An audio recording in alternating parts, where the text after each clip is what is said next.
आता बातमी पुण्यातून आहे। इंदापुरातील शेतकऱ्याला अतिवृष्टीची थोडकीच मदत मिळाल्याची माहिती। शेतकऱ्याच्या खात्यात 2,500 रुपये जमा झाले। शेतकऱ्यांना मोबाईलमधील मेसेज देखील दाखवला। तुटपुंजी मदत पाहून बळीराजाचा संताप आता पाहायला मिळतो। हेक्टरी 50,000 रुपये मदत देण्याची मागणी करण्यात आली आहे। इंदापूर तालुक्यातील सणसर गावातील सुमित निंबाळकर यांना ही मदत आली असून इतर शेतकरी अद्यापही मदतीच्या प्रतीक्षेत आहेत। राज्यातील बहुतांश जिल्ह्यात यंदा अतिवृष्टी झाल्याने शेतकरी चिंताग्रस्त झाला असून आर्थिक संकटात सापडलाय।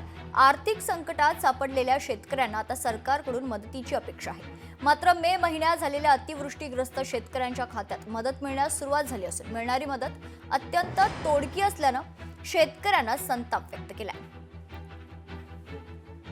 ऊस पूर्णतः बेटासहित वाहून गेलेला आहे सगळा, म्हणजे काय राहिलेलं नाही। आपण बघताय, आपण शेतातच उभा आहे, सगळं मातीसकट सगळं वाहून गेलेलं आहे।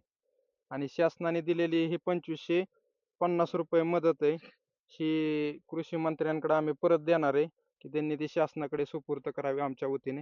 किती एकर वाहून गेलं होतं मे महिन्यामध्ये? 2.25 एकर वाहून गेलं होतं। किती खर्च आला समजा? खर्च ऊस म्हणजे बाळचळी लागणीपासून जर घेतलं तर 60 ते 70 हजार रुपये खर्च येतो। ड्रीप धरलं तर लाखाच्या आसपास जातं 1.5 एकराला सगळं। लोकशाही मराठी ऐका, पहा, जागरूक रहा।